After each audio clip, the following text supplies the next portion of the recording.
Hey y'all, today we are talking aperture and how you can adjust it to fit situations from this to this.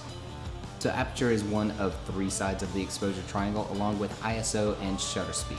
I've also made videos on each of these as well as a recap video that shows you how to balance all three together to make great photos. So if you want to watch all four together, I highly recommend that to really get the most out of these lessons. So aperture is a measurement of how wide the opening of the lens is, and it's going to affect two things, the brightness and the depth of field of our photos. First, I'm going to get a little technical, so bear with me. So within the lens itself, there are these blades that can contract or expand to let in differing amounts of light. Now what's a bit counterintuitive is that the aperture is actually measured in f-stops, and a smaller f-stop is actually a wider aperture.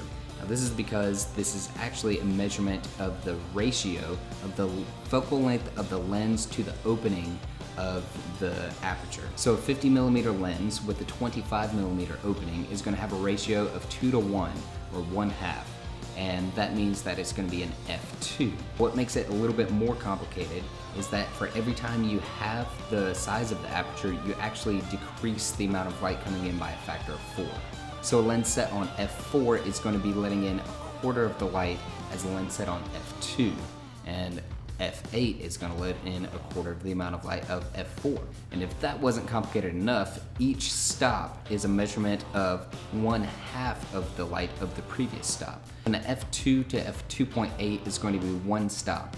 2.8 is going to let in half the amount of light as 2. Because you're moving up the scale one stop at a time, you're going to go to f2, 2.8, 4, 5.6, 8, and so on.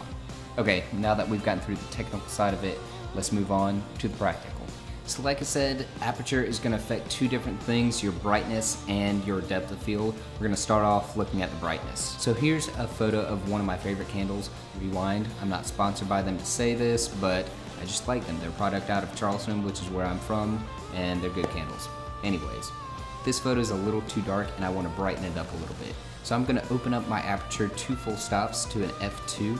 And as you can see, I'm letting in 4 times as much light, so my image is much brighter.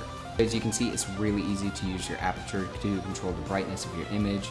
And as kind of a rule of thumb, if you're going to be shooting in lower light situations, if you're indoors or it's kind of evening time, you might want to open the aperture up more. But if it's outdoors in the middle of the day and it's pretty bright and sunny, you might need to close it down a lot. But as you do use your aperture to control the exposure, you're also going to run into the secondary effect, which is depth of field. Depth of field just means how deep your plane of focus is. Your plane of focus is the amount of space where everything in that plane is in focus, and anything closer to the camera and anything farther away is going to be out of focus. So a really shallow depth of field is typically going to be used in portraiture.